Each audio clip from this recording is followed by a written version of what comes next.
En 1945, avec la chute du Troisième Reich, l'une des plus grandes énigmes financières de l'histoire moderne apparut. Adolf Hitler, qui déclarait officiellement un salaire de seulement 1500 marks allemands, avait amassé une fortune qui, ramenée aux valeurs actuelles, dépasserait les 4 milliards de dollars. Cette fortune provenait non seulement de sa position de chef du régime nazi, mais aussi d'un réseau de sources de revenus soigneusement conçu. Le succès éditorial de Mein Kampf, vendu à plus de 10 millions d'exemplaires, fit de lui un millionnaire bien avant son accession au pouvoir. À cela s'ajoutèrent les royalties générées par son image sur des timbres et des photographies, ainsi que les contributions d'hommes d'affaires importants qui, sous couvert de dons volontaires, versèrent en réalité des pots de vin secrets en échange de faveurs politiques, de contrats et de privilèges au sein du Reich. Sa fortune fut également alimentée par le pillage d'œuvres d'art, de bijoux et de biens saisis, dont une grande partie aboutit directement dans sa sphère personnelle. Après sa mort, cette fortune disparut dans des comptes secrets, des biens confisqués et des documents détruits. Ce qui en subsista alimenta l'une des batailles juridiques les plus insolites de l'après-guerre. Membres de la famille, avocats et opportunistes tentèrent pendant des décennies de se partager l'argent corrompu du Führer. Ce documentaire explore les origines de cette richesse et le mystère d'une fortune qui modifia à jamais le cours du XXe siècle. L'empire médiatique nazi, le fondement de la fortune d'Hitler.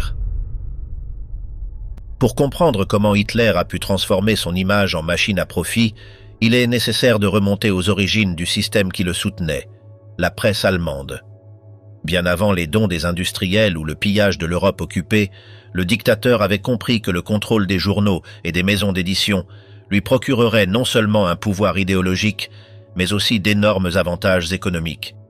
Ce n'était pas un domaine négligeable. Dans l'Allemagne de l'entre-deux-guerres, la presse écrite restait le principal canal d'influence politique et, parallèlement, un secteur d'activité générateur de fortune. L'opportunité de concrétiser cette vision résidait dans la faiblesse structurelle même du paysage médiatique allemand. En 1932, on comptait plus de 4700 journaux, principalement des publications familiales locales tributaires d'économies fragiles. Cette dispersion, qui garantissait en principe la pluralité, devint le talon d'Achille, qui permit au régime nazi d'absorber progressivement l'ensemble du secteur de la presse. Le précédent avait été établi par Alfred Hugenberg, un magnat des médias qui, pendant la Grande Dépression, racheta des journaux en faillite et créa sa propre agence de presse et un service télégraphique. Son modèle de concentration des médias allait devenir le manuel que, peu après, Hitler et son lieutenant Max Amann perfectionneraient à des fins politiques et économiques bien plus ambitieuses. La pièce maîtresse de cet empire était la maison d'édition Franz Eher Nachfolger, plus connue sous le nom de Eher Verlag, située dans un discret immeuble de 3 étages au 11 Tierschestrasse à Munich. Sous la direction de Max Amann, elle passa d'un simple outil de propagande à une puissante entreprise. En 1943, son chiffre d'affaires dépassait même celui du géant de la chimie IG Farben, symbole de la puissance industrielle du Reich. À cette époque, Eher Verlag contrôlait entre 70 et 90% de la presse allemande. Hitler l'avait transformé en une machine financière lui assurant un revenu constant tout en renforçant son emprise idéologique sur la société allemande. Le système était simple en apparence, mais terriblement efficace. Amann était décrit par Hitler lui-même comme le plus grand propriétaire de journaux au monde, et son revenu annuel s'élevait à 3,8 millions de Reichsmark, soit plus de 15 millions de dollars actuels.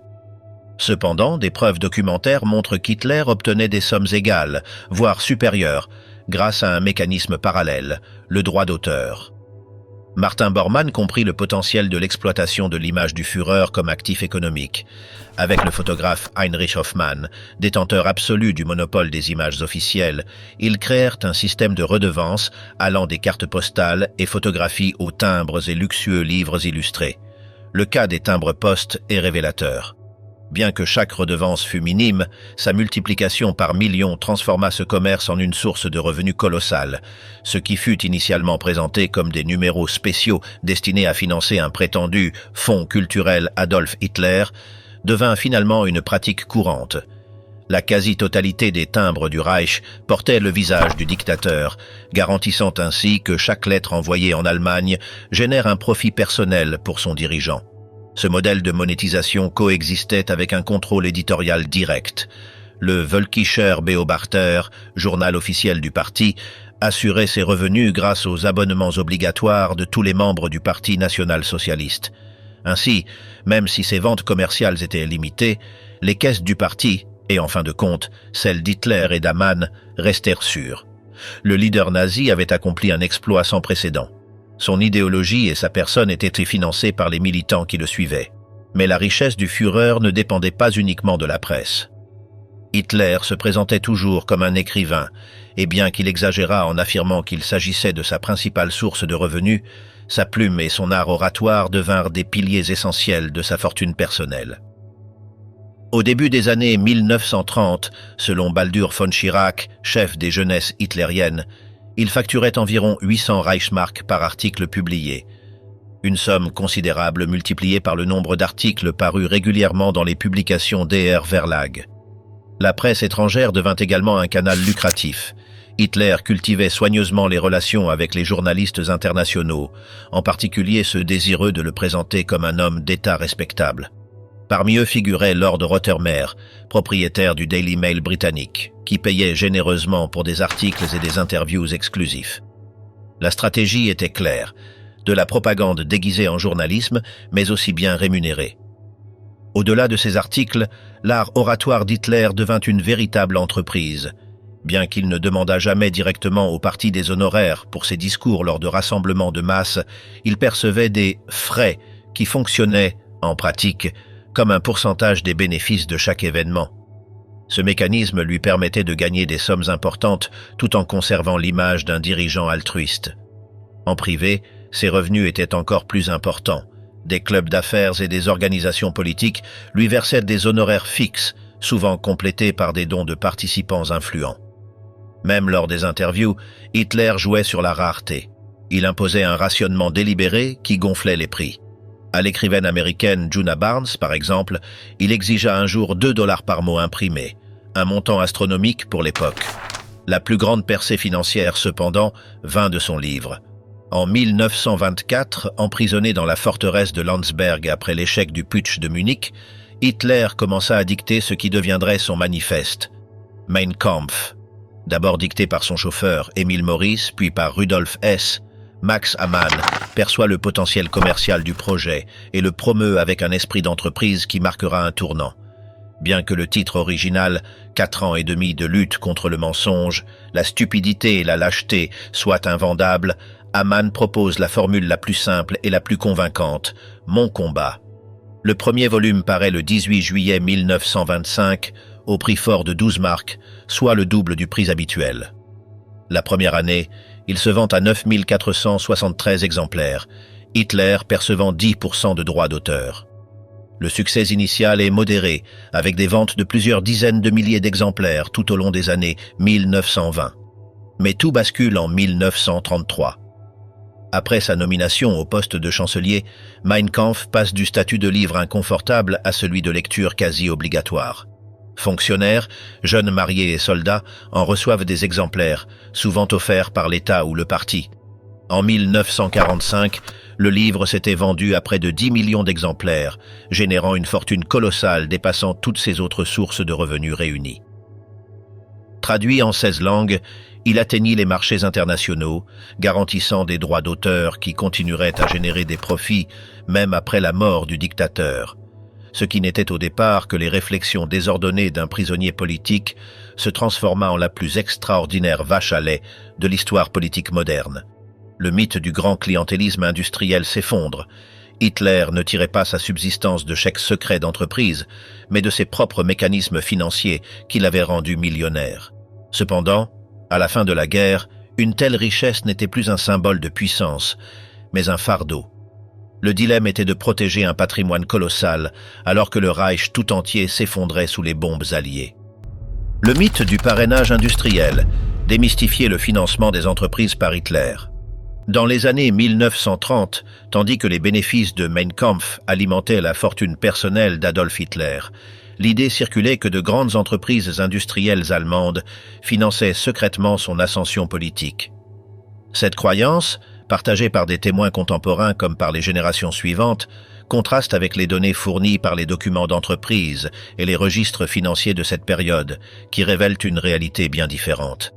L'industrie allemande des années 1920 et du début des années 1930 était organisée en un vaste réseau de 1500 à 2500 cartels légalement autorisés, chargés de coordonner les prix, les salaires et les stratégies commerciales avec un niveau d'organisation inégalé en Europe. Par l'intermédiaire des Verbände, associations d'entreprises développées depuis la fin du XIXe siècle, les petits fabricants étaient connectés au plus grand consortium, créant un réseau d'influence qui s'étendait jusqu'au cabinet ministériel de Berlin. Surtout, les Spitzenverbände, ou associations au sommet, ont acquis un tel pouvoir qu'elles ont soutenu financièrement des partis et des candidats spécifiques, ce qui a conduit beaucoup, tant en Allemagne qu'à l'étranger, à supposer qu'Hitler était l'un de leurs principaux bénéficiaires. Cependant, l'examen des archives commerciales ayant survécu aux ravages de la Seconde Guerre mondiale révèle un paradoxe inattendu. Avant 1933, les contributions financières réelles des grandes entreprises industrielles au Parti national-socialiste étaient bien inférieures à ce que suggère la tradition orale dominante. Les raisons de cet éloignement se trouvent dans le programme politique du Parti national-socialiste lui-même. Ce document, signé en février 1920 et présenté à la Hofbräuhaus de Munich, une brasserie emblématique transformée en forum politique après la Première Guerre mondiale, contenait des propositions que les hommes d'affaires allemands de l'époque percevaient comme des menaces directes pour leurs intérêts. Il évoquait la nationalisation des trusts, la socialisation des profits commerciaux, la municipalisation des grands établissements et la réquisition des profits de l'industrie de guerre. Paul Reusch, magnat de l'acier et fondateur de la Rührlade, une entreprise d'élite, incarnait parfaitement ce sentiment lorsqu'il déclara en 1921 que les hommes d'affaires allemands n'avaient pas la moindre raison de soutenir financièrement leurs propres fossoyeurs. Ainsi, la méfiance mutuelle entre l'élite industrielle et le mouvement nazi se manifesta dans la presse, les tribunaux et de nombreuses tribunes publiques.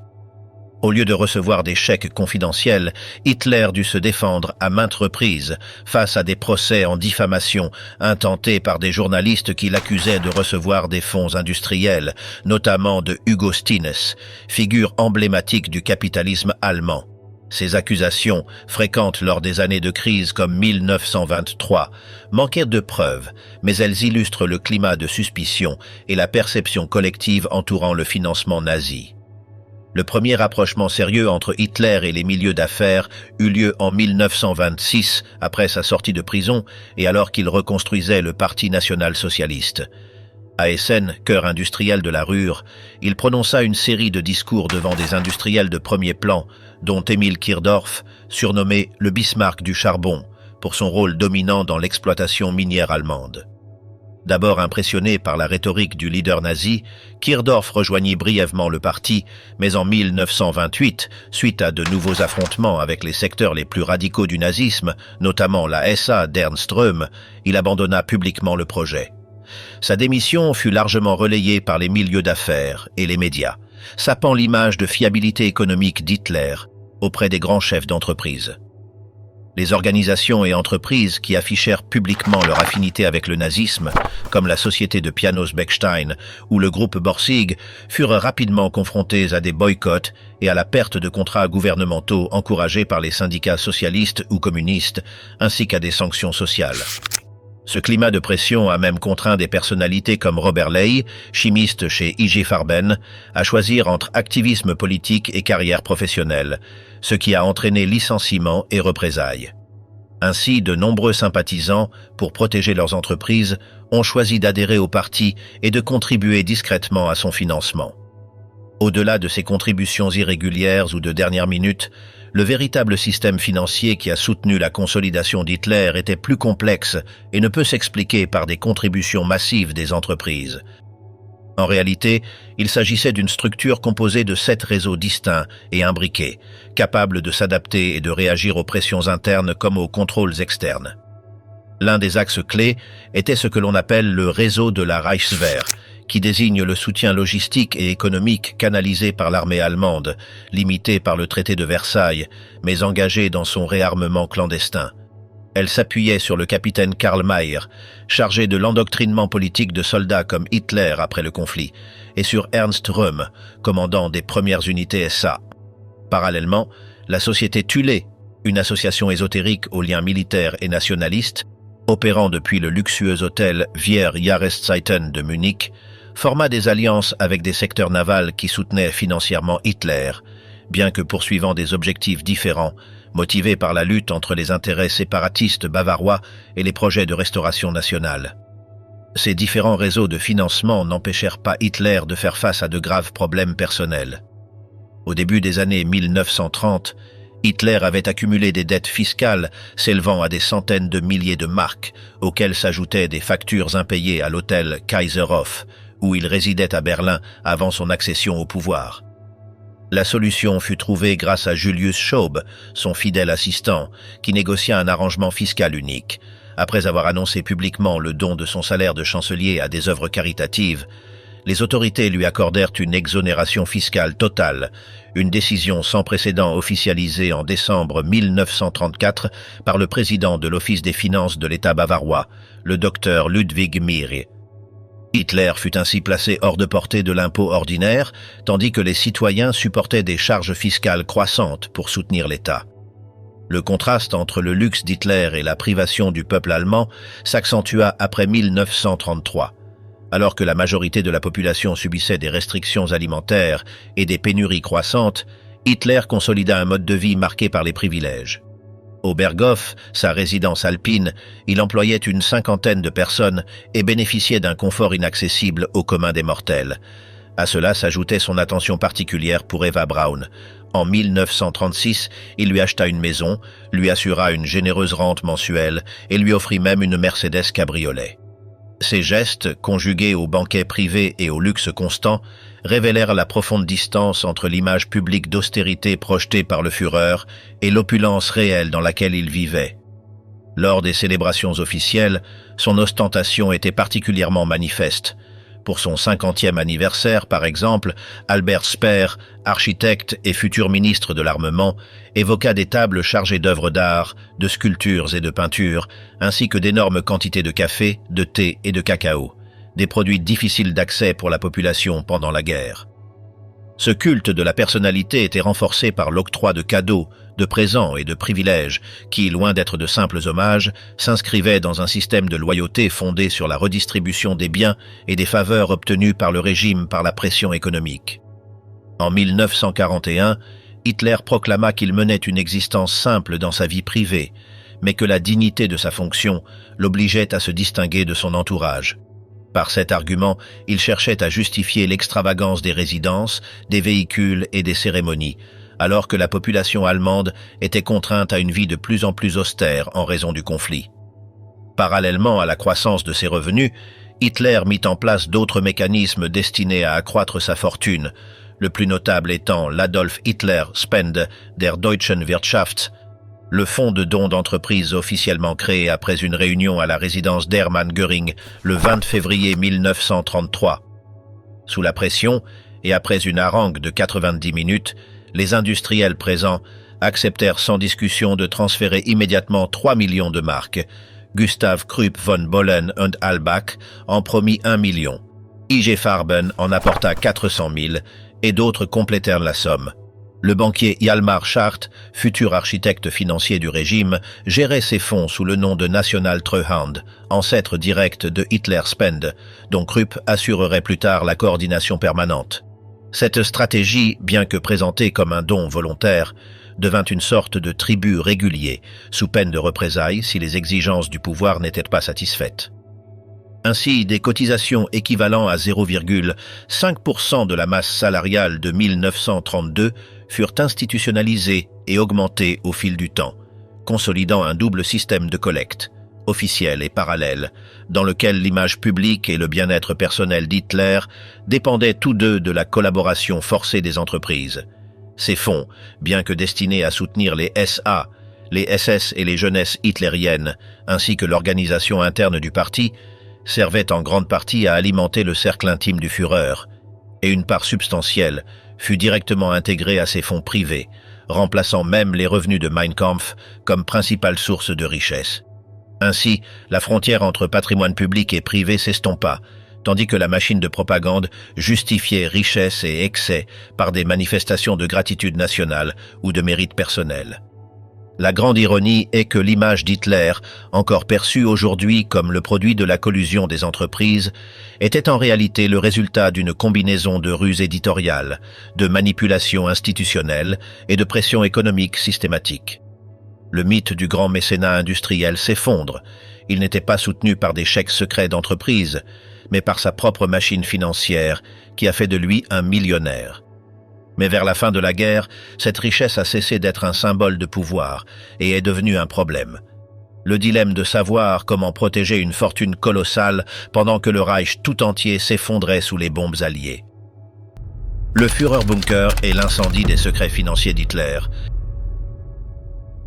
En 1944, alors que les villes allemandes subissaient les bombardements alliés et que les fronts ennemis se rapprochaient, le cercle intime du Führer discutait non seulement de la fin du Reich, mais aussi du sort de la fortune considérable qu'Hitler avait accumulée pendant plus de 20 ans. L'effondrement financier du Troisième Reich ne fut pas brutal, mais un processus long qui atteignit son apogée au printemps 1945, alors que la défaite était imminente.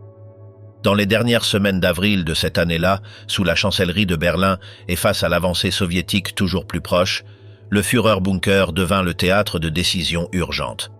Hitler, conscient de sa défaite, confia à Julius Schaub, son fidèle assistant et détenteur de la seconde clé de son coffre-fort, la destruction de ses documents personnels. Des documents clés, correspondances, documents financiers et mémoires personnelles, furent incinérés dans le jardin, tandis qu'Hitler, selon des témoins, observait la scène avec résignation et regret.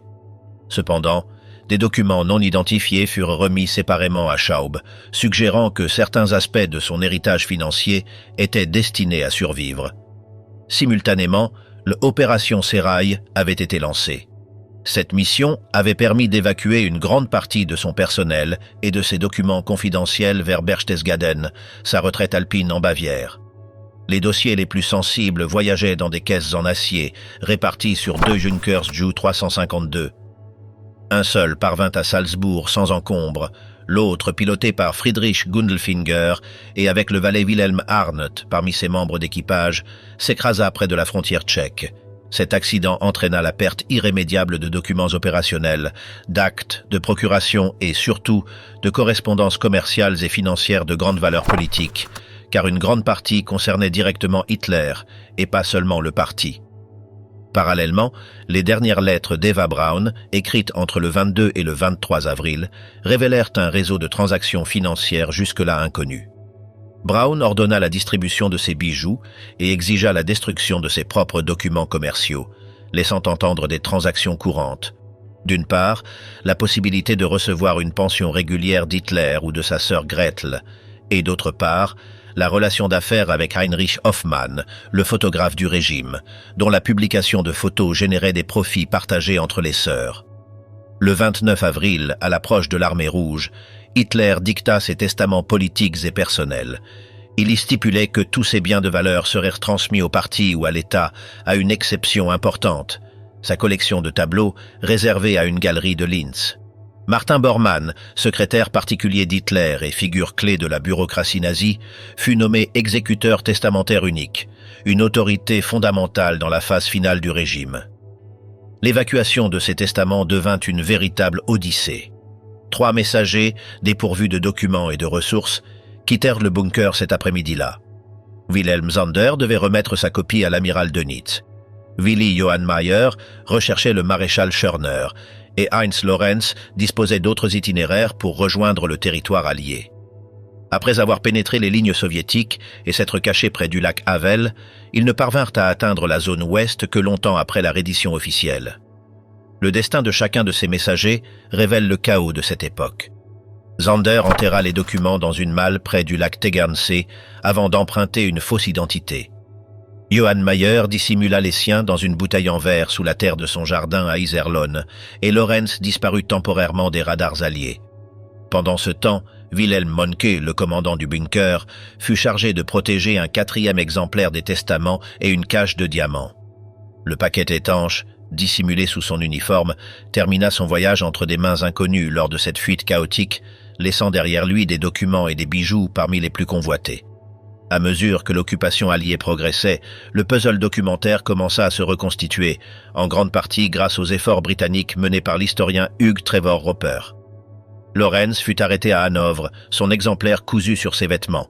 Zander fut identifié à Heidenbach et la bouteille de Johann Mayer fut également retrouvée, permettant ainsi de compléter une partie essentielle des archives testamentaires. Cependant, la plupart des documents financiers, livres de comptes, reçus et documents bancaires, ne survécurent pas. Ils furent en grande partie détruits ou accumulés par des bureaucrates nazis en fuite qui y voyaient la porte d'entrée vers des fonds encore accessibles à l'étranger. La correspondance financière, en raison de son caractère explosif, détaillant les sources de richesse, les transactions secrètes et les circuits financiers nazis, fut détruite en priorité, laissant un vide quasi irréversible quant à l'étendue réelle de la fortune d'Hitler et de son réseau de bailleurs de fonds. Parallèlement, ses biens matériels, propriétés, œuvres d'art et objets de valeur furent dispersés en de multiples lieux, le Berghof, son appartement privé à Munich et une multitude de dépôts secrets. Cette dispersion, conjuguée à l'effondrement administratif, facilita les pillages, formels et informels. Les troupes américaines en Bavière et les troupes soviétiques à Berlin y accédèrent facilement. Bien qu'il n'existe aucune preuve de pillage organisé à grande échelle, les témoignages d'appropriation personnelle et de disparition d'objets de valeur sont nombreux. La légalité de la répartition de son héritage fut compromise en 1948 lorsqu'un tribunal allemand invalida le testament d'Hitler au motif qu'il était un nazi actif, permettant ainsi à l'État de Bavière de saisir les biens restants. Son appartement munichois, environ 5 millions de marques de droits d'auteur impayés de la maison d'édition ER Verlag, l'instrument de propagande du parti, et plusieurs tableaux de grande valeur. Cependant, une grande partie de la fortune demeura inaccessible, dissimulée dans des comptes dont les codes disparurent chez leurs dépositaires. Des fonds entiers, comme l'Adolf Hitler Spende, principal canal de distribution des dons des entreprises, et le fonds culturel, disparurent tout simplement dans le vide bureaucratique et la confusion qui s'ensuivit. Ainsi, bien que la piste documentaire se soit apaisée et qu'une grande partie des richesses matérielles soit passée entre les mains d'États ou de particuliers, le sort final des biens cachés d'Hitler demeure incertain. L'héritage financier du dictateur est devenu un ensemble de pièces détachées, de documents manquants et de légendes sur des comptes secrets, alimentant à la fois la recherche historique et les spéculations internationales sur le véritable résultat de sa fortune, un mystère qui reste non résolu aujourd'hui. L'argent d'Hitler, un héritage de chaos et de controverses mondiales. La mort d'Hitler dans le bunker de Berlin, le 30 avril 1945, marqua non seulement la fin du Troisième Reich, mais déclencha aussi l'une des batailles financières les plus complexes et les plus longues du XXe siècle, une lutte épique pour déterminer le sort d'une fortune colossale bâtie sur le sang, la propagande et le pillage systématique de l'Europe. En se tirant une balle dans la tête dans son repère souterrain, le dictateur laissa derrière lui non seulement les ruines d'un empire promis à 1000 ans, mais aussi un héritage financier aussi colossal que controversé, générant des décennies de litiges juridiques, de revendications familiales désespérées et de mystères internationaux qui restent irrésolus à ce jour. La question fondamentale qui se posa immédiatement après la guerre n'était pas seulement de savoir combien d'argent Hitler avait amassé, mais où était passée cette immense fortune et à qui revendiquait-elle légitimement sa propriété dans un monde dévasté par ses ambitions. La réponse à cette question révélerait une histoire fascinante de cupidité, de loyauté, de trahison et de bureaucratie, impliquant tout le monde, des humbles domestiques au gouvernement souverain, des proches humiliés aux chasseurs de trésors obsédés, créant une saga financière dont la complexité éclipserait même les crimes pour lesquels Hitler était resté dans les mémoires. Le premier défi pour déterminer ce qu'il était advenu de l'argent d'Hitler consistait, paradoxalement, à établir juridiquement la mort du dictateur, une complication bureaucratique qui révélerait la nature kafkaïenne de l'Allemagne d'après-guerre. Son testament de 1945, rédigé dans les derniers jours du bunker de Berlin, sous une pluie d'obus soviétiques sur la chancellerie du Reich, désignait le parti nazi comme son principal héritier, mais la date précise de la disparition de cette organisation resta une question juridiquement nébuleuse pendant plus d'une décennie. Le Conseil de contrôle allié, l'instance dirigeante qui administrait l'Allemagne occupée, avait officiellement déclaré la dissolution du parti le 4 juin 1945, ce qui n'avait fait que compliquer davantage la validité juridique du testament, créant une faille qui allait permettre aux avocats et aux opportunistes de prospérer pendant des décennies. Les autorités allemandes d'après-guerre se trouvèrent en terrain juridique inconnu lorsqu'en 1947, elles lancèrent une procédure de dénazification, le programme allié visant à éliminer l'influence nazie de la société allemande contre Hitler lui-même, cherchant à confisquer ses biens en Bavière sous l'accusation de grand criminel. Le tribunal déclara le testament de 1945 invalide, mais reporta toute décision finale jusqu'à ce que la mort du dictateur soit légalement établie, créant une situation surréaliste où 2 chaises vides furent placées devant la salle d'audience pendant la lecture du jugement, déclarant Hitler coupable à titre posthume. La confusion atteignit des sommets absurdes lorsque la police munichoise, non convaincue de la mort d'Hitler, le maintint comme résident légal de la ville à des fins fiscales. En 1950, les autorités auraient confisqué plusieurs de ses effets personnels au domicile d'un marchand munichois, bien que l'identité de ce dernier et le lieu où se trouvèrent ces objets demeurent encore mystérieux à ce jour. Ce n'est qu'en février 1953 que les autorités allemandes demandèrent officiellement confirmation du décès d'Hitler à la commission alliée, inaugurant une procédure qui allait durer 3 ans avant que le tribunal de première instance de Berchtesgaden ne déclare définitivement et légalement Adolf Hitler mort le 25 octobre 1956. Une fois le décès officiellement constaté, la véritable bataille pour l'argent commença, et les premiers à déposer plainte furent les membres survivants de la famille Hitler, menée par Paula Hitler, la sœur cadette du dictateur qui avait bénéficié d'un soutien financier régulier de son frère pendant des décennies. Paula vivait confortablement avec 500 marks par mois depuis 1938, auxquels s'ajoutaient de généreux cadeaux de Noël de 3000 marks et une aide à l'achat d'une villa. Des avantages qui ne représentaient qu'une infime partie des revenus qu'Hitler avait générés grâce aux droits d'auteur de Mein Kampf et à ses multiples sources de revenus durant son accession au pouvoir. La bataille juridique de Paula pour réclamer sa part d'héritage allait révéler l'étroite complexité de la situation financière de Hitler après la guerre. Elle entama sa première tentative en 1948, mais un tribunal munichois déclara le testament de 1945 invalide pour défaut de forme. Une décision qui serait ironiquement contredite en 1954 lorsqu'un tribunal de Düsseldorf statua que le testament d'Hitler devait être respecté à la lettre, dans une affaire concernant la publication des documents du dictateur. En janvier 1960, Paula écrivit une lettre poignante qui traduisait le désespoir de ceux qui cherchaient à profiter du prix du sang d'Hitler. Mon souhait le plus cher est de pouvoir enfin obtenir le certificat de succession qui me permettrait d'emménager dans un bel appartement ensoleillé. Des mots qui reflétaient non seulement ses besoins personnels, mais aussi la tragédie plus vaste d'être associé à l'héritage financier nazi. Le 17 février 1960, Paula obtint enfin un certificat d'héritage lui accordant les 2/3 de la succession d'Hitler. Mais elle mourut tragiquement le 1er juin de la même année, ne recevant apparemment rien de substantiel des millions amassés par son frère. Sa mort déclencha une nouvelle série de décisions judiciaires qui transférèrent ses droits d'héritage à ses neveux Elfriede Hocheger et Leo Robal. Bien que la nature réelle de cet héritage restât largement théorique, la plupart des biens corporels d'Hitler ayant déjà été confisqués ou dispersés. Leo Raubal s'imposera comme le membre le plus éloquent de la famille dans les années 1960. Diplômé en chimie, il avait survécu à des années d'emprisonnement soviétique après sa capture à Stalingrad et rentra en Allemagne en 1955, conscient à la fois du coût personnel de la guerre et de la valeur potentielle des droits d'auteur de Mein Kampf. Robal pensa d'abord pouvoir récupérer les droits d'auteur confisqués, mais proposa que la famille ne réclame que ceux générés entre 1925 et 1936 avant que Mein Kampf ne devienne un cadeau de mariage officiel allemand, distribué gratuitement aux jeunes mariés dans le cadre de la politique sociale nazie.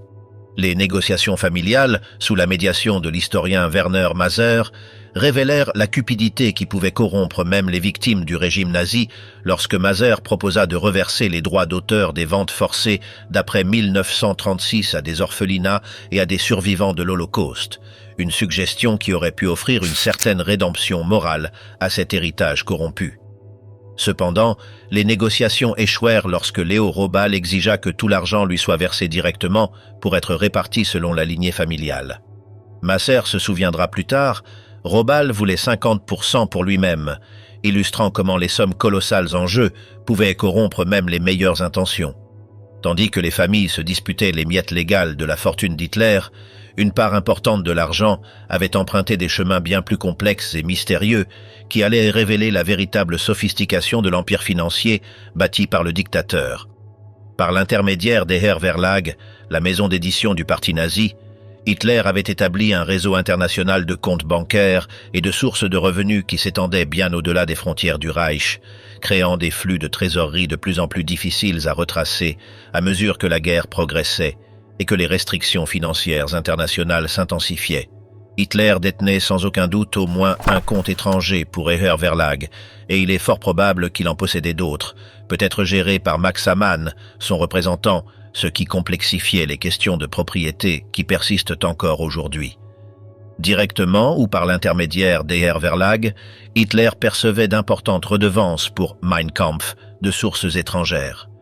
Ces revenus auraient été de plus en plus difficiles à transférer directement au Reich après 1939 en raison des restrictions et des contrôles monétaires imposés par la guerre qui isolaient financièrement l'Allemagne nazie du reste du monde. Le problème aurait pris une ampleur critique vers 1943 lorsque la situation militaire allemande s'est considérablement détériorée. La solution logique aurait été l'ouverture de comptes dans des pays neutres comme la Suisse, réputé pour sa tradition de secret bancaire et de neutralité politique. L'achat de tableaux par Hitler en Suisse avec ses propres fonds est bien documenté, ce qui renforce considérablement l'hypothèse selon laquelle il y détenait des comptes bancaires. Cependant, il est peu probable que ces comptes soient à son vrai nom, mais plutôt sous des pseudonymes soigneusement construits qui ont résisté à des décennies d'enquête. Une recherche systématique des comptes bancaires suisses dormants n'a pas produit de révélations spectaculaires sur l'argent d'Hitler, mais cette absence de preuves peut être profondément trompeuse, car tous les comptes ouverts par le dictateur seraient sans aucun doute sous de faux noms et n'auraient pas nécessairement été limités à la Suisse, car des pays comme la Suède ou le Portugal auraient tout aussi bien servi de paradis financiers neutres pendant les années turbulentes de la guerre. Cette possibilité ouvre une perspective des plus intrigantes sur le sort de l'argent d'Hitler. Des comptes bancaires lui appartenant pourraient encore exister quelque part dans le monde, accumulant des intérêts composés pendant plus de 7 décennies sous des pseudonymes disparus avec lui dans le bunker de Berlin, constituant des bombes à retardement financier susceptibles d'exploser à tout moment lorsque les systèmes bancaires modernes découvriront des connexions jusque-là cachées. Il est également possible que ces comptes aient été identifiés et discrètement saisis par les pays hôtes au cours des décennies qui ont suivi la guerre, ajoutant des millions supplémentaires aux caisses d'État qui préférèrent garder le silence sur ces découvertes pour éviter la publicité négative associée au fait de bénéficier de l'argent nazi. Parmi les personnages les plus énigmatiques de la saga de l'argent disparu d'Hitler figure François Genoux, un avocat suisse aux liens présumés avec le régime nazi, puis à l'Organisation de libération de la Palestine, qui a réussi à se positionner comme un acteur clé dans les batailles internationales autour des droits d'auteur du dictateur. Selon le respecté historien britannique Hugh Trevor Roper, Genoux avait acheté les droits d'auteur d'Hitler directement à Paula. Cependant, les circonstances exactes de cette transaction restent obscures et sa légitimité juridique est hautement discutable, d'autant plus que Paula n'a jamais perçu les bénéfices financiers de son prétendu héritage. Genoux a fait preuve d'une remarquable habileté à naviguer dans les complexités juridiques internationales en obtenant les droits du second livre d'Hitler, un manuscrit inédit des années 1920, en produisant une traduction française qu'il pouvait, en tant que traducteur, enregistrer séparément en vertu de la législation française sur le droit d'auteur, puis utiliser cette traduction comme base pour des versions dans la langue de son choix. Cette manœuvre juridique lui a permis de contrôler les droits mondiaux d'une œuvre potentiellement d'une valeur de plusieurs millions. Cependant, l'identité des ayants droit exact de ces droits à la mort de genoux en 1996 demeure totalement inconnue, ce qui fait que cette part de l'argent d'Hitler continue de générer mystère et profit pour des personnes non identifiées des décennies après la fin de la guerre. La dimension académique des batailles autour de l'argent d'Hitler fut encore compliquée par l'implication du professeur Werner Maser. Selon un contrat daté du 18 juin 1981 avec le journaliste allemand Gerd Heidemann, il était désigné comme administrateur testamentaire d'Hitler au nom de ses descendants, un poste qui lui donnait droit à 20 000 marks en espèces pour avoir accordé à Heidemann les droits sur des documents prétendument rédigés par Adolf Hitler. Cependant, la légitimité juridique de l'autorité de Maser à accorder de tels droits demeure profondément incertaine, et le service juridique de Gruner und Jahr, société mère du magazine Stern, a estimé, lors du scandale des journaux d'Hitler, que la revendication de Maser manquait de fondements juridiques solides, illustrant la confusion persistante entourant même les aspects les plus fondamentaux de la question de savoir qui contrôle légalement les droits financiers associés à l'héritage d'Hitler. Tandis que ces batailles juridiques complexes se déroulaient dans les salles d'audience et les cabinets d'avocats, l'argent d'Hitler était littéralement pillé dans ses propriétés, sur tout le territoire autrefois contrôlé par le Troisième Reich. Des descriptions contemporaines du Berghof, la résidence de montagne d'Hitler dans les Alpes bavaroises, évoquent une dévastation totale de la résidence par la population civile locale quelques heures après la fuite des gardes SS, bien avant l'arrivée des forces américaines qui entreprenèrent leur propre pillage, plus organisé mais tout aussi systématique. La manière dont les habitants de Berchtesgaden ont géré les vastes champs de mines entourant la propriété reste un mystère, mais des luminaires dorés, des meubles en acajou, des tapis persans et même les pierres de la célèbre terrasse où Hitler posa pour tant de photos de propagande se sont rapidement retrouvés dans les maisons locales, représentant une dispersion physique de l'argent et des biens d'Hitler, qui rendrait impossible toute reconstruction complète de son domaine d'origine. Il est tentant d'interpréter ce pillage généralisé comme un acte de vengeance populaire contre celui qui avait plongé l'Allemagne dans le désastre, mais la véritable motivation reste ambiguë. S'agissait-il d'une vengeance pour avoir été entraîné dans une guerre dévastatrice, ou s'agissait-il simplement d'un opportunisme économique profitant du chaos du moment? Les forces d'occupation alliées contribuèrent significativement à la dispersion de l'argent et des biens d'Hitler, avec toutefois des variations considérables selon la nationalité. Les forces britanniques eurent relativement peu d'occasion d'accéder aux biens personnels du dictateur en raison de leur situation géographique précaire. La plupart de ces propriétés se trouvaient à Berlin, sous contrôle soviétique, ou en Bavière, occupées par les Américains. Cependant, tant les forces américaines que les civils en visite dans la zone d'occupation américaine disposaient de nombreuses occasions de se livrer à des pillages systématiques, créant un vaste marché noir international des souvenirs nazis, qui perdure encore aujourd'hui. Les effets à long terme de ce pillage allié devinrent dramatiques lorsque 55 ans après la fin de la guerre, des cas spectaculaires d'appropriation commencèrent à être révélés. Les pilleurs d'origine moururent et leurs familles découvrirent des trésors inattendus cachés dans des greniers et des caves.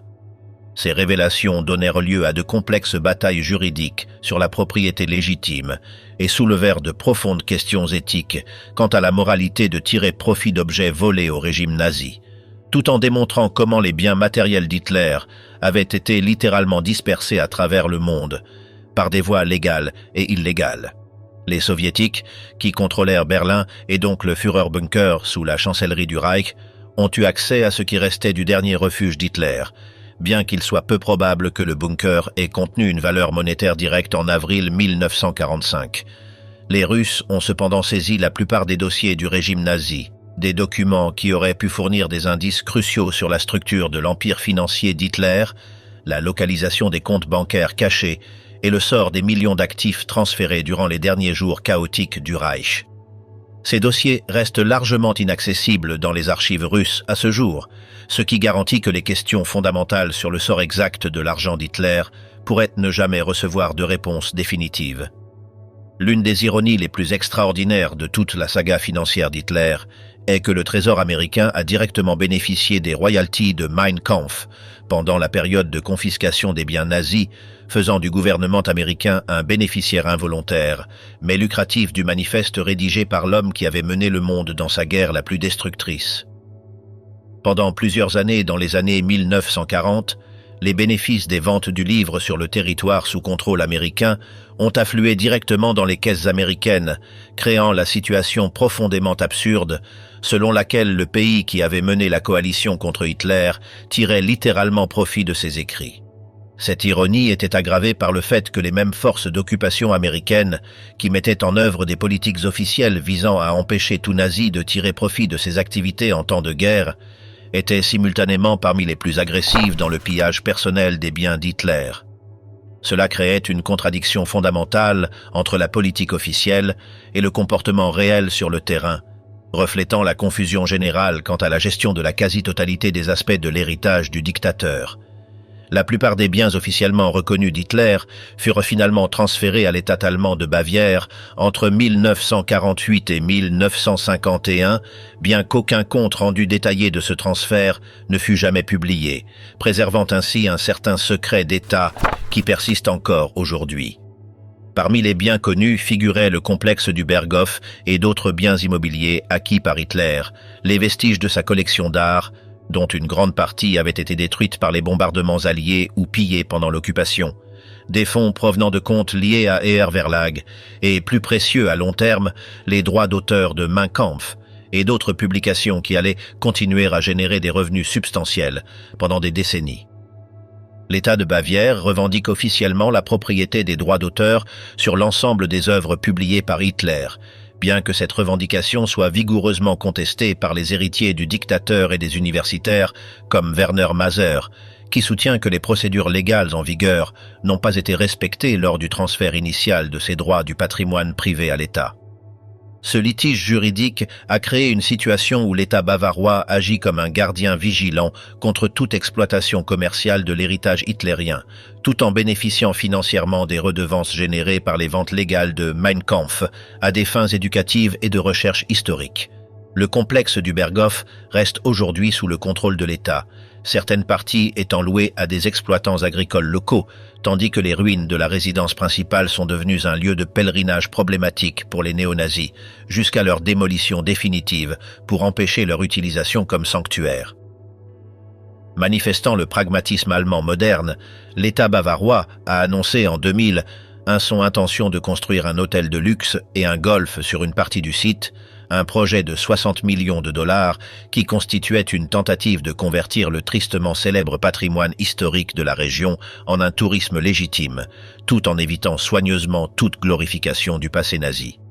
La dimension internationale de l'argent d'Hitler était encore compliquée par l'existence d'éditions piratées de Mein Kampf et d'autres publications dans des pays qui n'existaient pas en 1945 ou qui ne reconnaissaient pas le droit d'auteur allemand. Cela a créé une situation où des éditeurs du Moyen-Orient, d'Amérique latine et d'autres régions profitaient directement des œuvres d'Hitler, sans que ni ses héritiers allemands ni l'État bavarois n'en tirent aucun bénéfice. Il en va de même pour de nombreuses éditions en ligne, bien que nombre d'entre elles soient en accès libre, reflétant l'intersection complexe entre documentation historique légitime et exploitation commerciale opportuniste qui caractérise l'héritage financier d'Hitler depuis 1945. Les chasseurs de trésors modernes continuent de rechercher l'argent perdu d'Hitler dans des lieux allant des lacs alpins autrichiens aux bunkers berlinois abandonnés, ratissant les forêts autour de lieux comme Toplice et plongeant dans les eaux troubles à la recherche de trésors fabuleux, prétendument cachés par les nazis en fuite pendant les jours chaotiques de l'effondrement du Reich. Leurs efforts ont été largement infructueux, révélant une dure réalité quant à la nature de l'empire financier du dictateur. Fidèle à ses origines paysannes autrichiennes, Hitler avait placé sa confiance principalement dans l'immobilier et l'art, des investissements qui se sont révélés extrêmement vulnérables aux bombardements alliés et au pillage d'après-guerre. Pourtant, la quête se poursuit, alimentée par la conviction persistante qu'il doit exister quelque part un trésor majeur, reflétant fidèlement l'ampleur du pouvoir et de la richesse qu'Hitler contrôlait à l'apogée de sa domination européenne. Cette quête est périodiquement alimentée par des révélations, comme en 2019, lorsque des ouvriers du bâtiment en Pologne ont découvert un train nazi chargé d'or resté caché pendant des décennies, bien que les enquêtes ultérieures aient suggéré que son contenu était moins spectaculaire qu'initialement prévu. Les héritiers contemporains d'Hitler continuent de revendiquer sporadiquement ce qu'ils considèrent comme leur juste part de l'argent de leurs parents infâmes, bien que ces revendications soient grandement compliquées par les questions morales entourant le fait de bénéficier de la richesse nazie. Hans Hitler, personnage mystérieux qui fut le porte-parole de la famille dans les années 1970, demeure l'un des prétendants actuels, tandis que des personnalités comme Jean-Marie Loret, dont les revendications de paternité ont été largement discréditées, continuent de chercher à faire reconnaître légalement leurs prétendus droits successoraux. La ville de Linz, en Autriche, n'a jamais reçu l'héritage qu'Hitler avait prévu dans son testament de 1945, sa collection d'art personnel qu'il avait imaginé comme base d'un grand musée dans la ville où il avait passé ses années de formation. Malgré le souhait explicite du dictateur que ma ville natale de Linz reçoive ses œuvres, la ville n'a jamais reçu l'héritage promis. Cependant, compte tenu de la qualité généralement médiocre des acquisitions artistiques des Hitler, cette omission a peut-être été un mal pour un bien, épargnant à la ville autrichienne une association permanente avec le goût esthétique douteux de son habitant le plus tristement célèbre.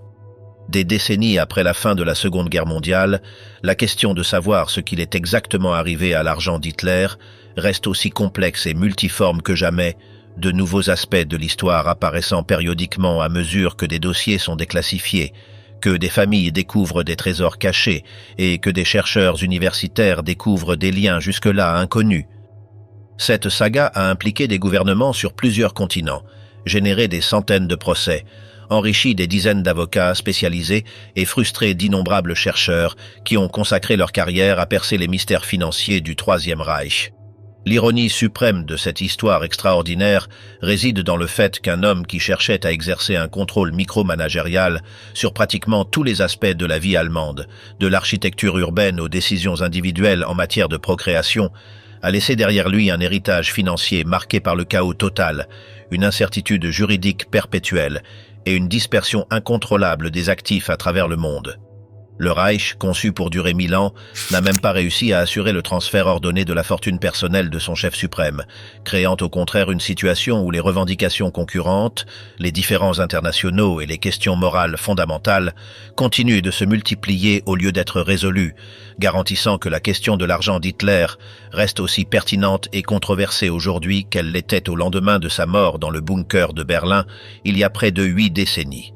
Alors que nous nous préparons à examiner en détail les mécanismes spécifiques par lesquels Hitler a initialement construit son empire financier, depuis ses humbles débuts en tant qu'artiste raté à Vienne jusqu'à sa transformation en l'un des hommes les plus riches d'Europe, le chaos entourant la destination ultime de son argent fournit un contexte essentiel pour comprendre comment la poursuite de l'enrichissement personnel est devenue inextricablement liée à l'exercice du pouvoir politique absolu, créant un héritage financier qui continue de corrompre et de compliquer la vie des individus et des institutions des décennies après que son créateur ait disparu à jamais dans les flammes de Berlin.